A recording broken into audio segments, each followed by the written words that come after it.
Los misterios de Dios. Los misterios de Dios. Bueno, abran sus Biblias, los que la traen, en el libro del Apocalipsis capítulo 17. Apocalipsis capítulo 17, porque vamos a ver los tres misterios satánicos. Y vamos a abocarnos en esta mañana al misterio de Babilonia. La Biblia es un libro sellado. Contiene información espiritual.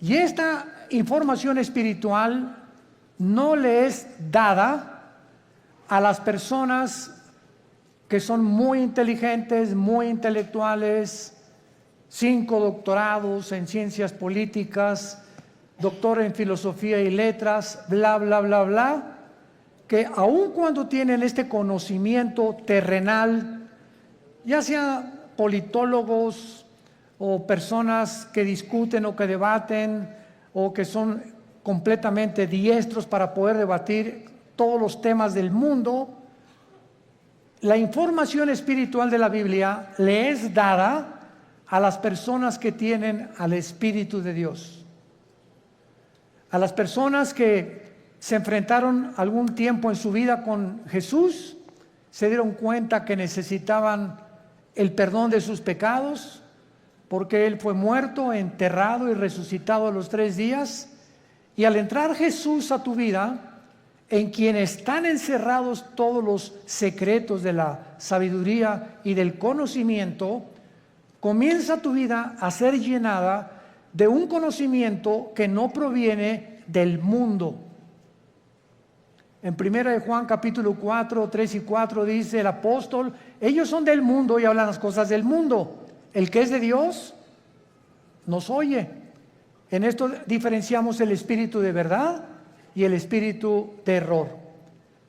La persona natural, la persona que no tiene a Cristo en su vida, le es locura la información espiritual. En los 40 años que tengo predicando la palabra, 43 de convertido, y en todos los, se podría decir, más de 100 debates que he tenido con escépticos, agnósticos, politólogos, ateos, etcétera, etcétera, siempre me he enfrentado, cuando atacan la Biblia, preguntarles si ya la leyeron. Y créanme que casi un 80% de las personas que discuten, agreden o son hostiles a la Biblia o la critican, ni siquiera la han leído. Y cuando te dicen, ya la leí, quiere decir que comenzaron desde el Génesis. Imagínense nada más.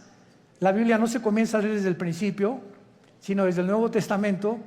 Y te dicen, ya la leí, o sea, leí los 66 libros en 3 o 4 meses, y con eso ya entendieron los secretos de Dios. Qué tremendo, ¿verdad?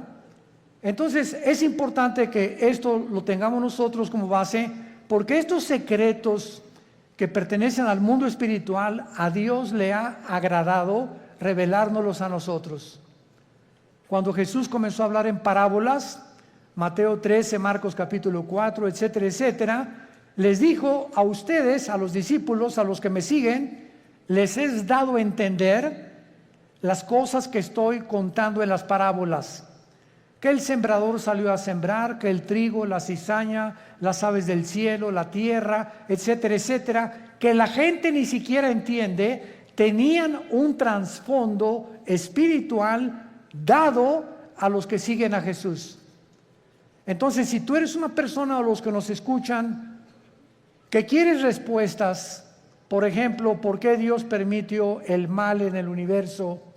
¿Por qué, si Dios sabía que Adán y Eva iban a pecar, por qué los creó sabiendo como omnisciente que es Dios, etcétera, etcétera? No vas a tener respuestas hasta que comiences a seguir a Jesús, porque a Dios no le interesa enriquecer tu conocimiento intelectual, sino cambiar tu vida, transformar tu vida.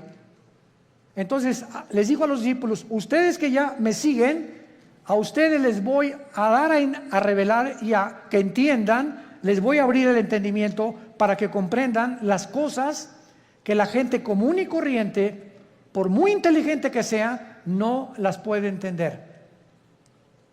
El libro del Apocalipsis, que es el 66º libro de la Biblia, es un libro lleno de símbolos. Y todos estos símbolos que aparecen en el Apocalipsis aparecen en el Antiguo Testamento. Casi la mitad de las citas del Apocalipsis vienen del Antiguo Testamento.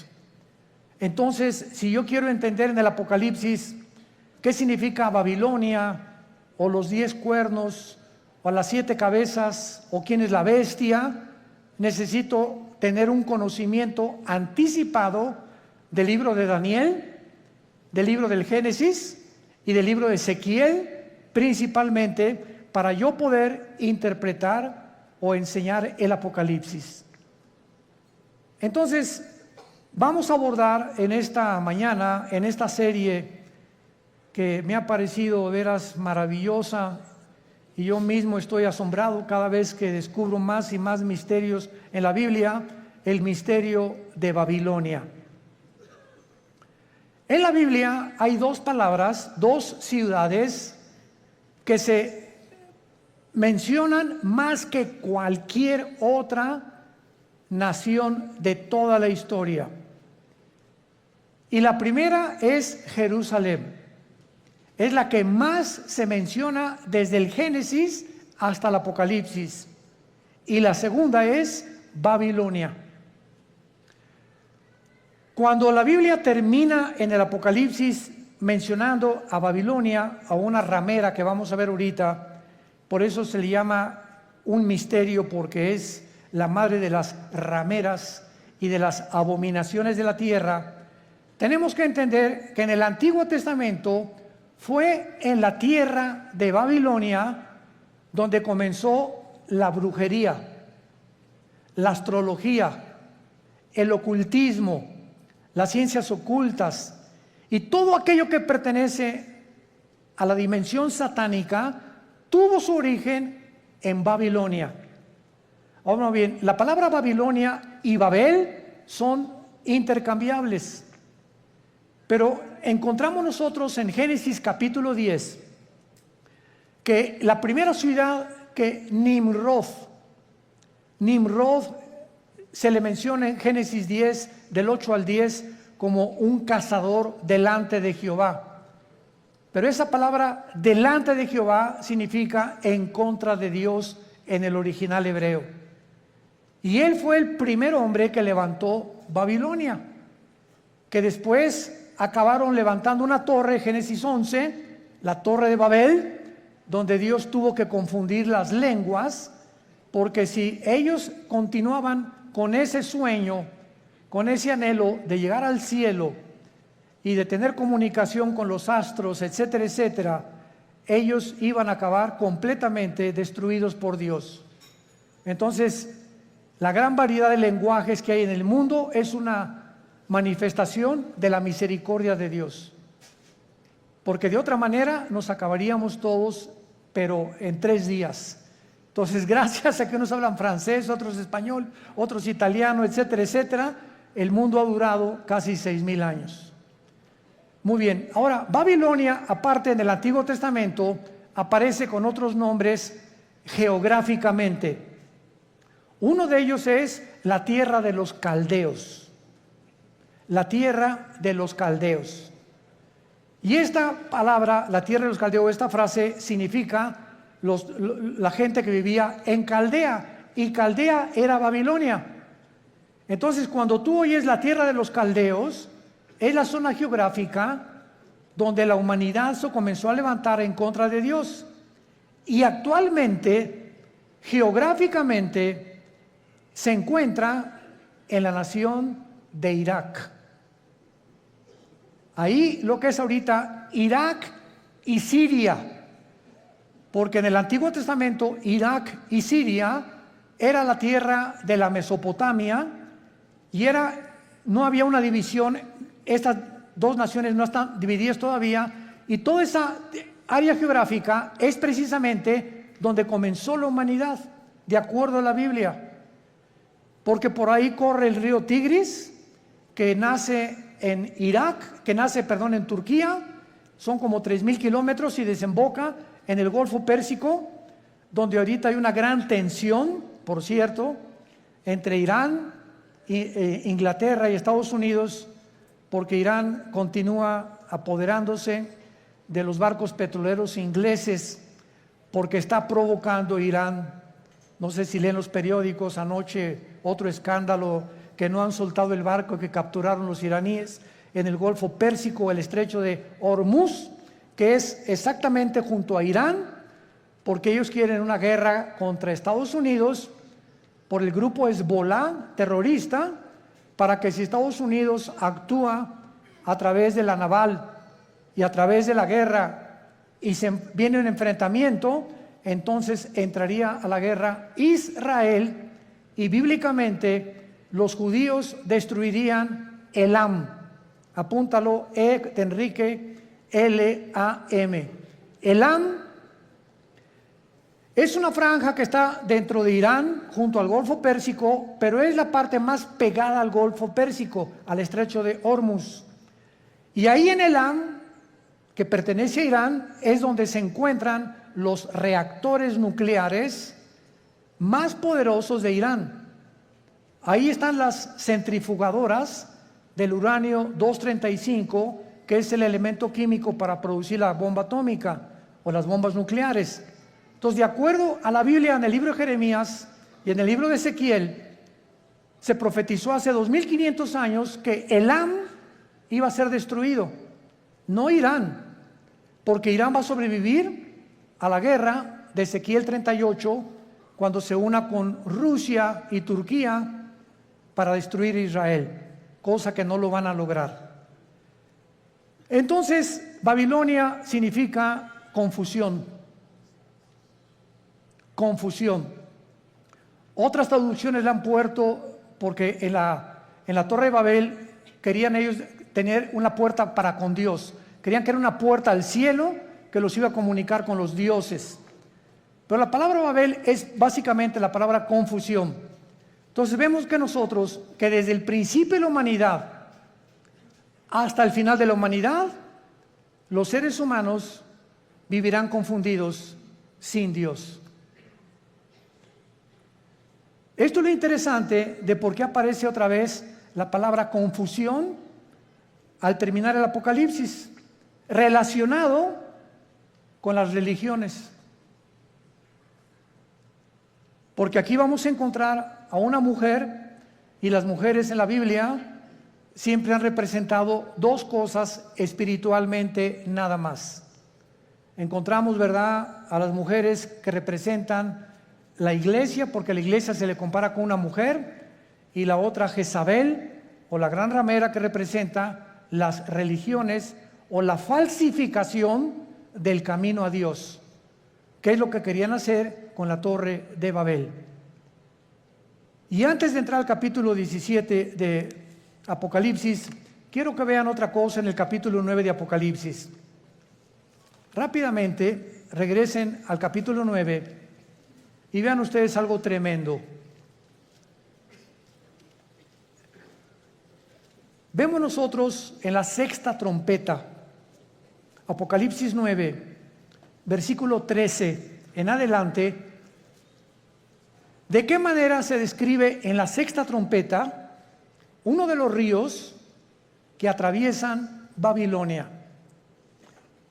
El sexto ángel tocó la trompeta y oí una voz de entre los cuatro cuernos del altar de oro que estaba delante de Dios, diciendo al sexto ángel que tenía la trompeta: desata los cuatro ángeles que están atados junto al gran río Bravo. ¿Eso dice? No, ¿verdad? Junto al Nilo. Tampoco. Qué interesante que hay 4 principados satánicos ahorita atados junto al río Éufrates, que es el río que atraviesa Irak y Siria. y que desemboca en el Golfo Pérsico, donde hay una gran posibilidad que estalle una próxima guerra. En otras palabras, de acuerdo a la Biblia, el área geográfica más endemoniada que hay, más satánica, más que el Teposteco y más que cualquier otro lugar donde hay brujería a la mexicana, es Irak e Irán.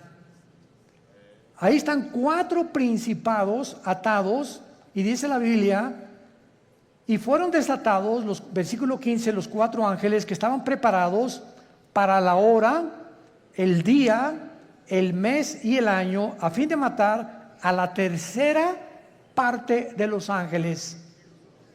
En otras palabras, el mundo que vivimos actualmente está bajo el control de ángeles, pero no ángeles buenos, ángeles caídos. Y la Biblia nos corre las cortinas y nos muestra que en esta época que estamos viviendo, que ya se va a acabar, vamos a entrar a donde ya los ángeles caídos serán completamente derrotados, y entrará Cristo con la iglesia a gobernar el mundo por 1000 años, después la Nueva Jerusalén, después la eternidad. Pero dice Hebreos capítulo 2, Dios no sujetó el mundo venidero a los ángeles. O sea, el mundo que viene después del de nosotros, ya los ángeles no van a tener parte, ahorita sí la tienen. Y esto lo explica el capítulo 10 de Daniel, el capítulo 7 de Daniel, el capítulo 2 de Daniel, Ezequiel capítulo 28, Isaías capítulo 14, etcétera, etcétera, donde cada nación, Grecia, Egipto, los medos, los persas, los romanos, los babilonios, todos tenían ángeles que les decían a los gobernantes lo que tenían que hacer. Y eso el mundo pues no lo sabe, ¿verdad?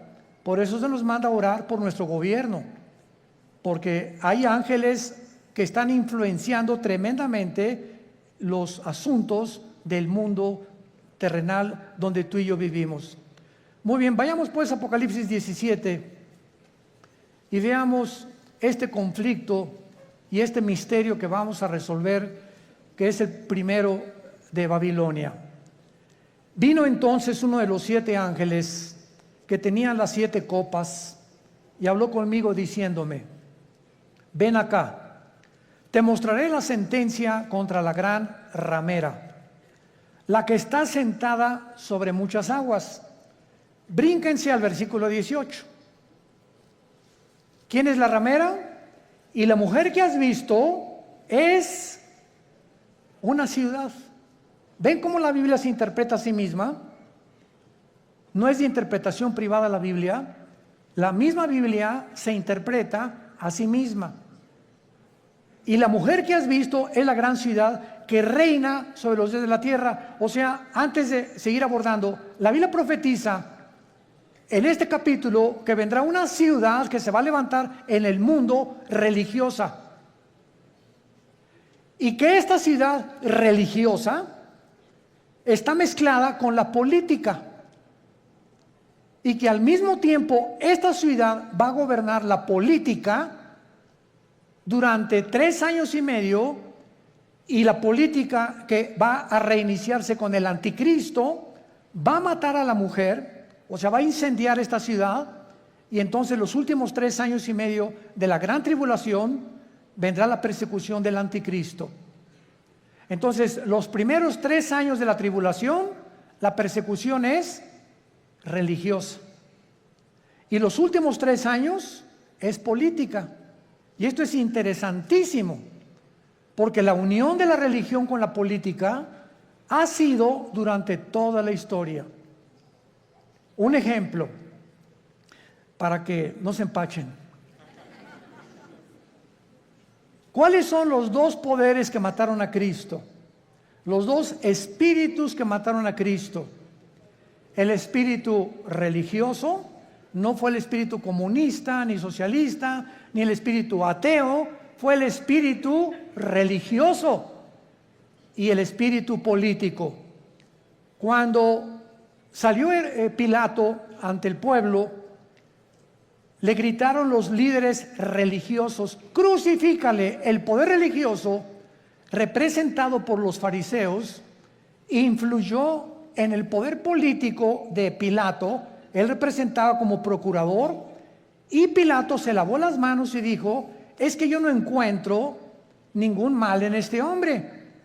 Y entonces ellos comenzaron a gritarle: crucifícale, crucifícale y entréganos a Barrabás, porque la costumbre era que cada Pascua se soltara a un preso político. Entonces vemos nosotros cómo el poder político cede a la presión del poder religioso, y entre los dos se encargan de matar al Mesías del mundo. Y desde entonces, antes y por toda la historia, vemos todos los emperadores con brujos. Siempre los emperadores y los presidentes y los gobernadores siempre han tenido personas del mundo del ocultismo. Dichosos los que se han salvado y han tenido cristianos de consejeros, pero siempre han estado consultando a los brujos, a los astrólogos, a los ocultistas. Los invitan a sesiones espiritistas para que invoquen espíritus, pero la unión entre el mundo religioso del oculto, lo vamos a descubrir. El mundo religioso pertenece al ocultismo. Se van a sorprender de muchas cosas, y por eso es tan satánico, porque es el que controla el gobierno político. Y así ha sido durante toda la historia. Y cuando el anticristo, antes de que él pueda tomar el poder del mundo, va a necesitar, Apocalipsis 13, al falso profeta. ¿Quién es el falso profeta? Va a ser un líder religioso que va a unir a todas las religiones del mundo en una sola.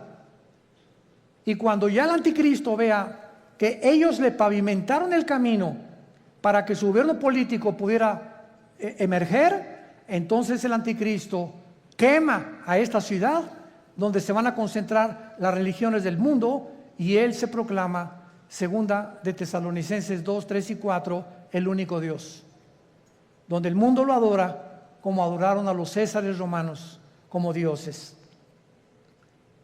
Te mostraré la sentencia contra la gran ramera. O sea, aquí hay un juicio contra una ciudad. Es lo primero que acabamos de despejar, esta incógnita. Esta ramera representa a una ciudad que está sentada sobre muchas aguas. Las muchas aguas en la Biblia son las naciones, como lo interpretó el versículo 18. Y dice así, versículo 2: con la cual han fornicado los reyes de la tierra, y los moradores de la tierra se han embriagado con el vino de su fornicación. Este ángel viene para enseñarle a Juan un juicio, una sentencia que viene decretada del tribunal cósmico de Dios. Quiero que sepas que voy a juzgar a este sistema religioso, y es muy importante que a esta ciudad se le da el nombre de ramera. Vamos a explicar esto. La palabra prostitución en la Biblia es una palabra que puede tener un uso apropiado cuando algo lo apropias de la manera correcta, o un uso inapropiado. Cuando el sexo se vende, o cuando alguien entrega su cuerpo a cambio de algo, se llama prostituirse.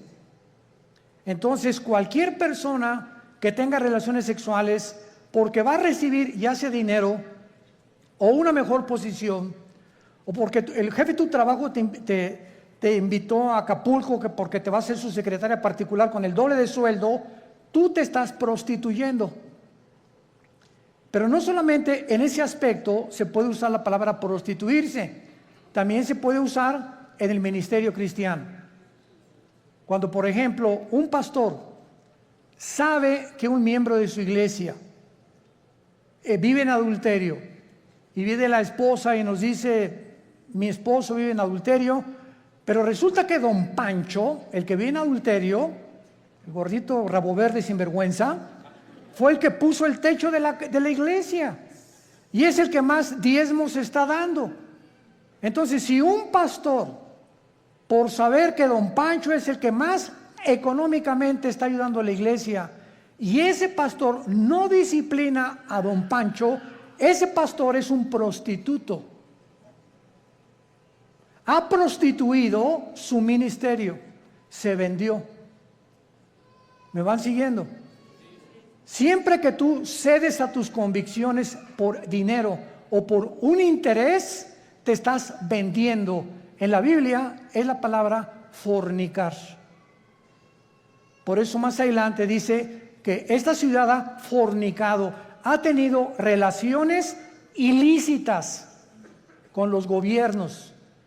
Y la iglesia no tiene que haber separación entre iglesia y el Estado. La separación gubernamental y políticamente entre la iglesia y el Estado es beneficiosa, es saludable, porque ningún Estado, ningún gobierno puede imponer. Hagan de cuenta que en México surge un presidente cristiano. Este presidente de ninguna manera debería atreverse a imponer el cristianismo en la República Mexicana, porque se coartaría la libertad, porque todos somos libres de manifestar las creencias en las cuales nosotros creemos.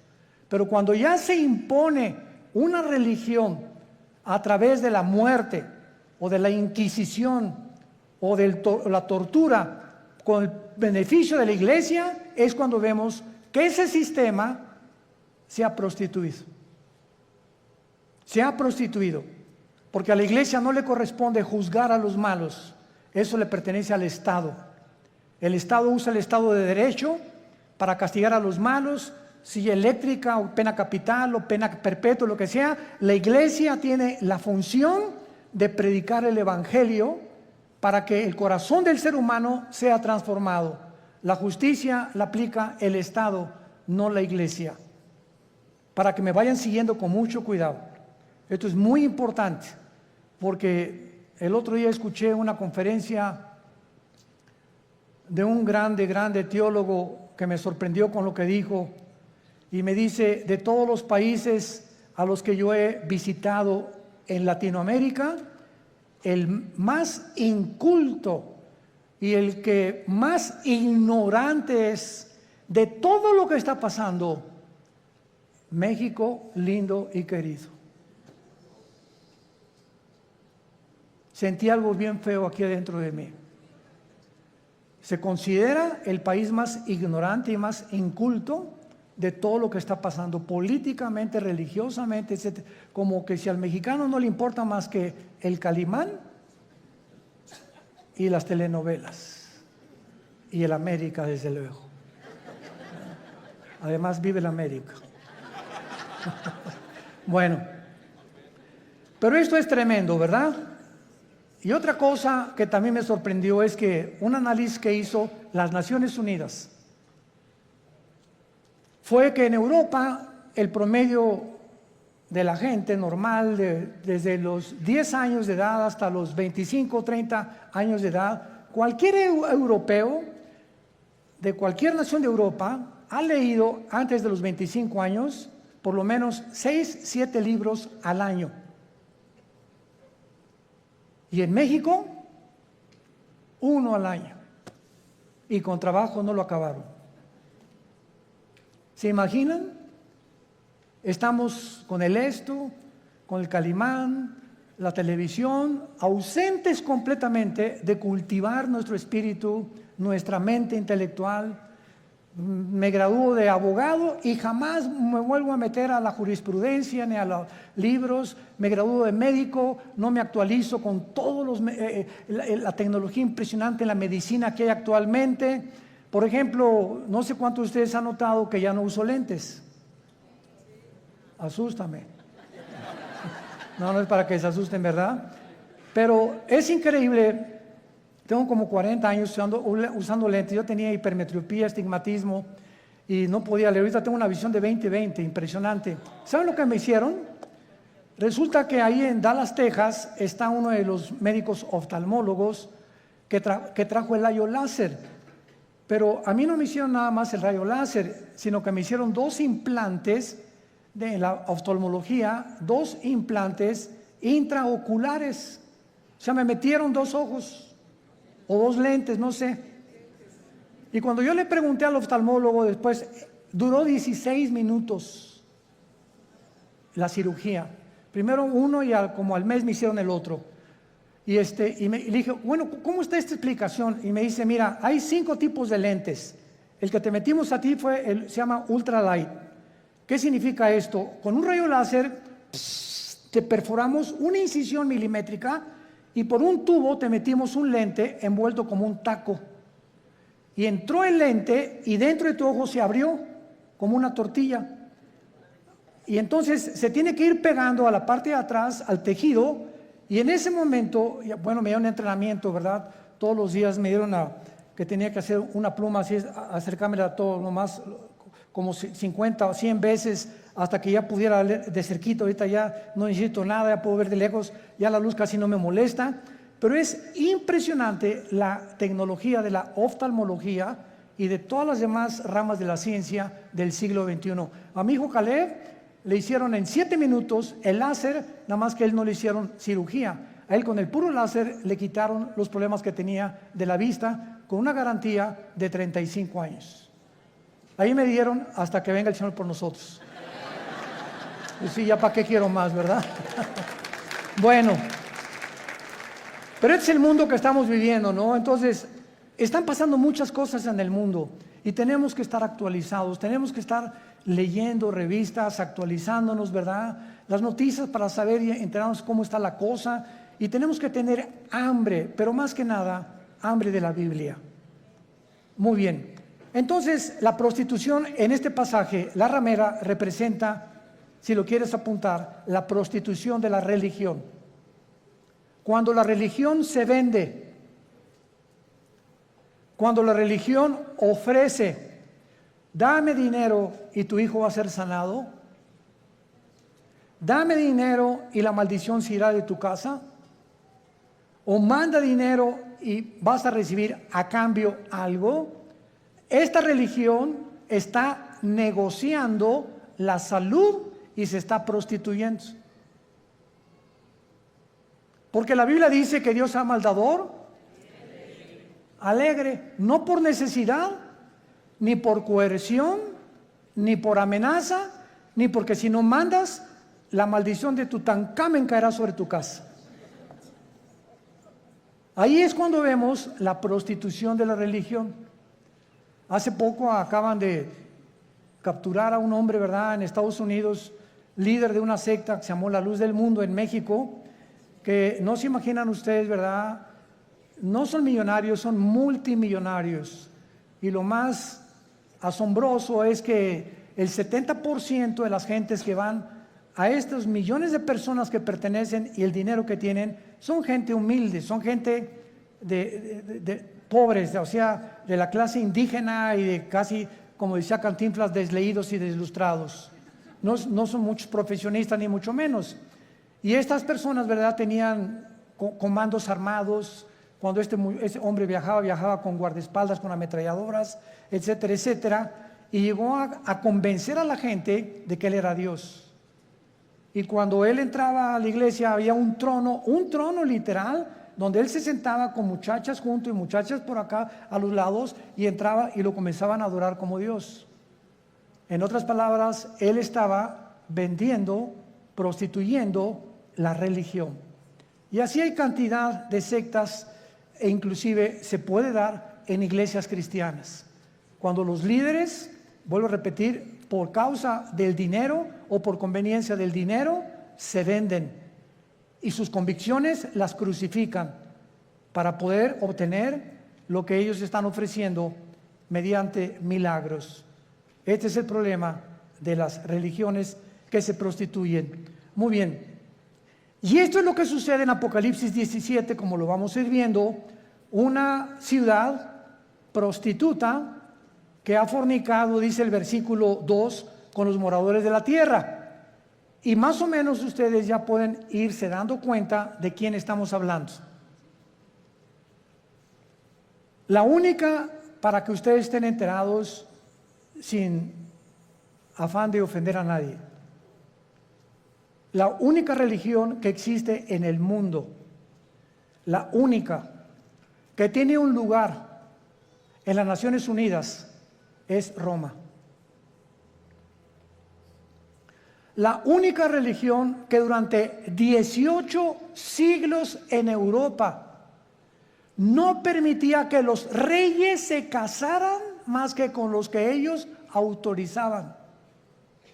La única religión que exigió que si no te convertías a Roma durante 350 años, nombró un papa a Torquemada, un hombre español, con la Inquisición, donde los abrían los cuerpos, les quitaban el pelo, los rapaban, pero con todo y la piel, les sacaban los ojos, los sentaban en estacas, los quemaban vivos a judíos y a cristianos, porque no aceptaron que Roma es la única religión que salva. Y hasta el siglo XXI, los estatutos romanos continúan enseñando lo mismo. Fuera de Roma no hay salvación. Esto es impresionante. Cuando yo tenía 12 años de edad, les he contado a muchos, fuimos educados, mi hermano Alejandro y yo, en colegios lasallistas, San Juan Bautista de La Sal. Y a los 13 años vivíamos en Acapulco, entré al seminario, yo quería ser cura, porque nos enseñaron los hermanos lasallistas en aquel tiempo latín, en aquel tiempo éramos acólitos, el cura daba la misa en latín, cuando entraba supuestamente al altar, ¿verdad? Entraba y decía, introibo al altar de Deu, Justifica Juventudes Meam, me introdujo al altar de Dios a ofrecer los sacrificios por los vivos y por los muertos. Ya le contestamos en latín los acólitos, y cuando uno de los grandes dirigentes ahí llegó a visitarnos al seminario, nos dijo, ustedes están ya en el tiempo de hacer un voto de celibato sacerdotal. Y pues éramos como 10 o 12 muchachos de 14, 15 y 6 años de edad, y nos volteamos todos a ver qué significa el voto del celibato sacerdotal. Entonces nos dijo este prelado religioso, significa que ustedes tienen que hacer un voto que nunca se van a casar y que su única fidelidad va a ser a Roma, nada más. Oiga, ¿y por qué no quiere que nos casemos? Porque si se casan, el dinero lo gastan en la familia y ya no lo mandan a Roma. Esa es la razón por la cual no les conviene que se casen. Cuando la Biblia ordena, 1 Timoteo capítulo 3, en cualquier Biblia que veas, que los que sirven a Dios de tiempo completo se casen, a menos que tengas el don de continencia. Pero esto es increíble. Ahí fue cuando yo me decepcioné, ¿verdad?, de la religión. Lloré, le dije a mi papá, yo ya no creo en nadie, y me hice ateo. A los 17 años ingresé al Partido Comunista, me uní a la dialéctica materialista, a estudiar el Capital de Marx, de Engels y de todos los grandes líderes, Lenin, que la llevó a la práctica en la revolución bolchevique, etcétera, etcétera, hasta que cuando me convertí, yo estaba a punto ya de casi quitarme la vida, de la depresión a la que yo había llegado, de la decepción y de todo, que ya nadie me convencía, cuando mi hermano Alejandro me presenta a Jesús como el camino, la verdad y la vida. Y yo supe cuando encontré a Jesús que era la única razón por la cual yo debía seguir viviendo, y le prometí desde ese día. Fue marzo de 1974 que yo le entregaría mi vida y que lo quería servir, y desde entonces no lo he dejado de servir, por la gracia de Dios. Bueno, ahora muy bien, vean rápidamente en el Antiguo Testamento, en Jeremías capítulo 2, de qué forma en el Antiguo Testamento se menciona la fornicación física o la prostitución, así como material o terrenalmente. Una mujer se puede vender por dinero, la cual se le llama prostituirse o prostituirse, o un hombre también. Espiritualmente Dios usa el mismo término cuando tú le dejas a Él por los ídolos, o cuando dejas a Dios por otras cosas más importantes que Él. Dice Jeremías capítulo 3. Dicen, si alguno dejare a su mujer yéndose esta de él y se juntare otro hombre, ¿volverá a ella más? ¿No será la tierra del todo amancillada? Tú pues, le está hablando Dios a Israel, has, ¿qué cosa? Fornicado con muchos amigos. Pero no se está refiriendo Dios a la fornicación física sexual. Veámoslo. Mas vuélvete a mí, dice Jehová, alza tus ojos a las alturas y ve en qué lugar no te hayas prostituido, junto a los caminos te sentabas, para ellos como árabe en el desierto, y con tus fornicaciones y con tu maldad has contaminado la tierra.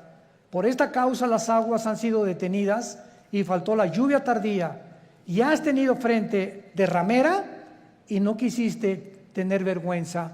Dios acusa a Israel de fornicar con los ídolos, que es lo mismo cuando un hombre se va con una mujer que no es su esposa, o cuando un muchacho tiene relaciones con su novia sin casarse, está fornicando. Ella se está entregando a él o por conveniencia, o él con ella. Se están prostituyendo los dos.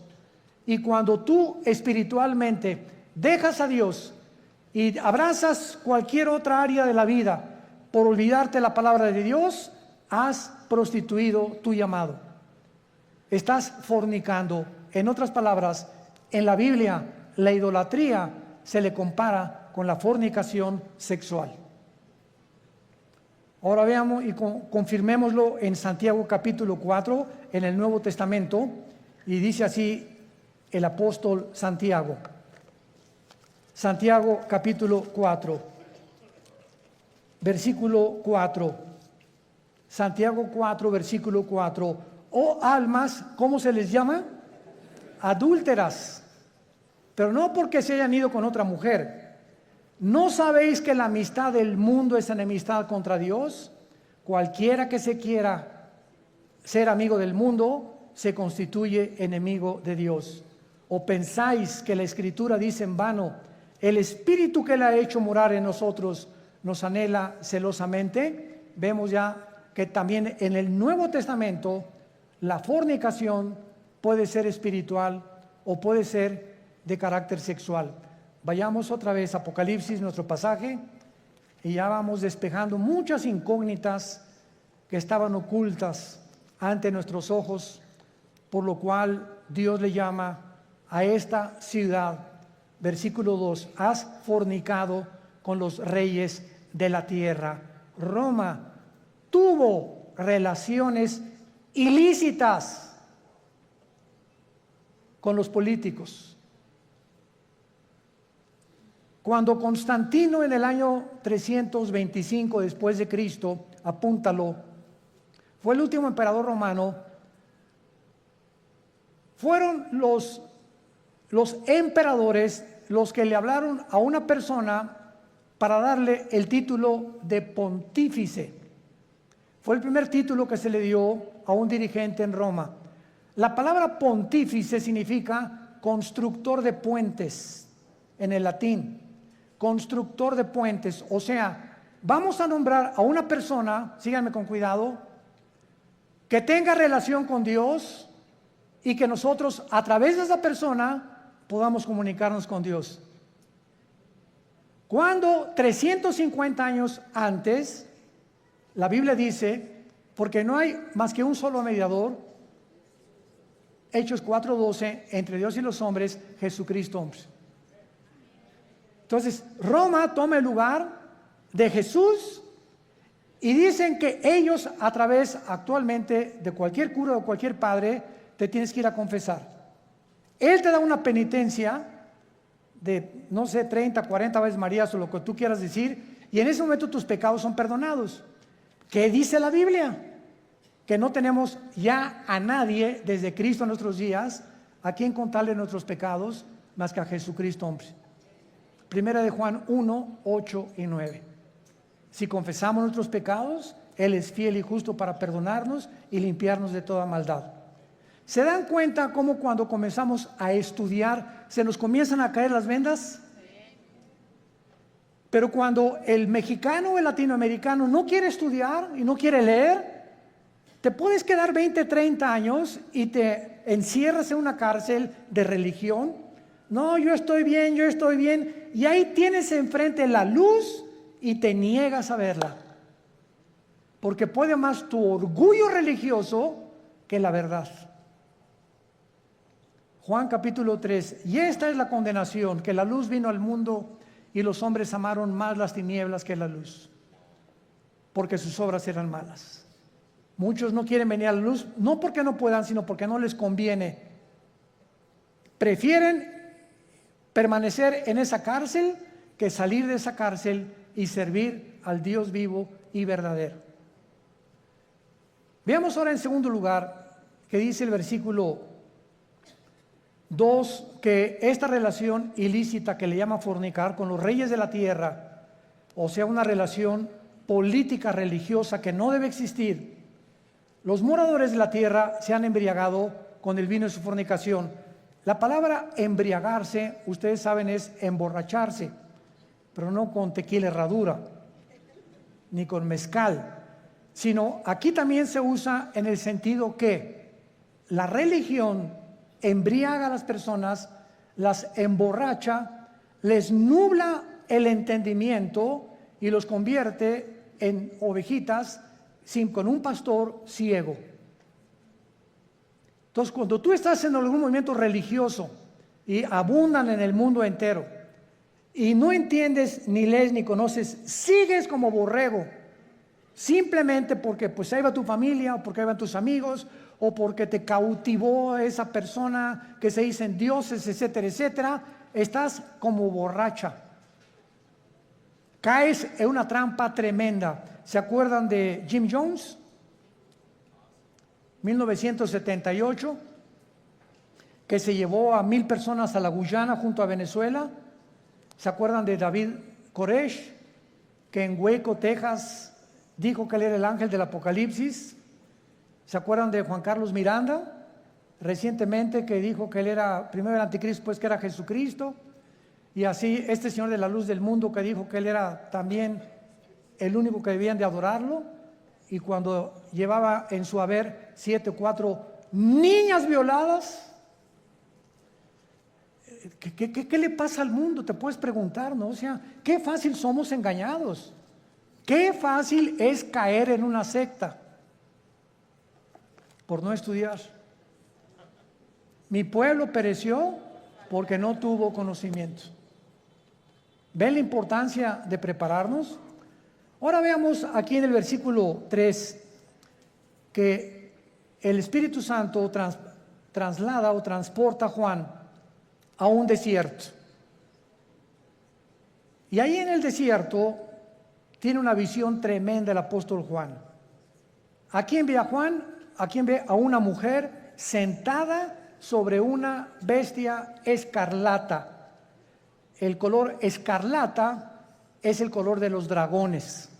Es un color rojizo, que es el color que se asocia con la sangre, con la guerra y también con Satanás. Entonces vemos ahí una mujer sentada o montada sobre una bestia escarlata.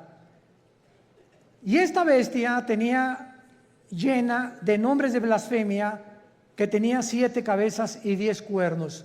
Nuestro paso actualmente ahorita es tratar de descifrar qué significa la mujer sentada sobre esta bestia. Muy bien, esta bestia en el versículo 8 nos da la interpretación. La bestia que has visto era y no es, y está para subir del abismo e ir a perdición.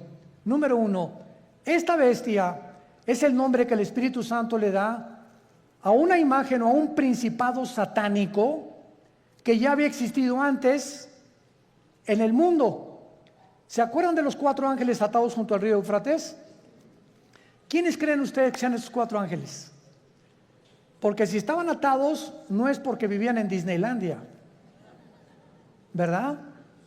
Sino que eran 4 ángeles que ocasionaron un daño tan grande en la historia humana que Dios los encerró y los va a soltar al final de la gran tribulación cuando nosotros ya no estemos ahí. Pero en el capítulo 10 de Daniel se nos revela que cuando Dios envió un ángel a la tierra para comunicarle a Daniel el futuro de Israel con la profecía de las 70 semanas, otro principado satánico se atravesó y lo interrumpió durante casi 3 semanas, que mientras había una guerra en la dimensión espiritual, Daniel se encontraba en la tierra orando. En esas 3 semanas hubo una guerra espiritual sin que Daniel lo supiera. Y esas oraciones de Daniel hicieron que viniera el ángel y bajara Miguel, el arcángel y comandante en jefe de las huestes de los ángeles buenos de Dios, para que ese ángel fuera librado y llegara a la tierra, a Jerusalén, a Babilonia, y le entregara a Daniel el recado. Y entonces ahí el ángel le dice a Daniel: me detuvo el ángel de Persia. En otras palabras, el principado que estaba gobernando el imperio pérsico, que es el imperio de Irán, porque en 1935 se le cambió de Persia a Irán, era un principado satánico. ¿Y cuáles son los 4 imperios que Daniel menciona? Babilonia, los medos y los persas, los griegos y los romanos. Estos 4 ángeles del Apocalipsis de la 6ª trompeta son los 4 ángeles que estuvieron al frente de los más grandes imperios del pasado y que fueron imperios antisemitas. Y van a volver otra vez a resurgir. Pero aquí hay un ángel que está en el abismo. ¿Qué es el abismo? Muy bien, la Biblia nos habla de que hay prisiones en el centro de la tierra. Una es el infierno. ¿Quién está en el infierno? ¿Tu comadre? ¿Tu tía? ¿Tu tío? No sabemos, ¿verdad? El infierno es el lugar de los espíritus humanos, nada más, desde Adán hasta nuestros días, que bajan al centro de la tierra. Todos los que murieron sin Cristo o rechazaron la salvación se encuentran en el infierno. En el infierno no hay demonios. Ahora, el lugar de los demonios, cuando Cristo vino al mundo, el gadareno le dijo a Cristo, ¿verdad? O cuando los iba a sacar del endemoniado, le dijeron a Cristo: no nos mandes al abismo, déjanos meternos en los puercos, porque los demonios saben que al bajar al abismo ya no salen hasta Apocalipsis capítulo 9, que se les va a abrir la puerta y van a invadir el mundo. ¿Se imaginan? Ahorita hay maldad. Ahora imagínense con todos los demonios sueltos. Entonces en el abismo están los demonios, en el infierno los seres humanos, en el Abadón o en el Tartarus están los ángeles caídos que Dios ha guardado por ahí y que también serán soltados después. Y hay otros ángeles que están guardados y que ya nunca jamás, por toda la eternidad, van a ser soltados.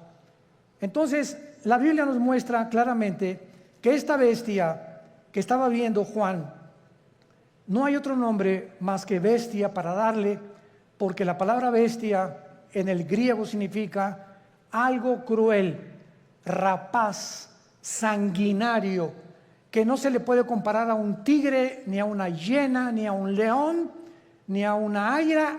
No hay ningún animal comparado, y por eso se le adjudicó el nombre de bestia. Y esta bestia es el anticristo. ¿Qué nos dice la Biblia? Que cuando surge el anticristo, que lo más seguro es que el diablo va a tener relaciones con una prostituta.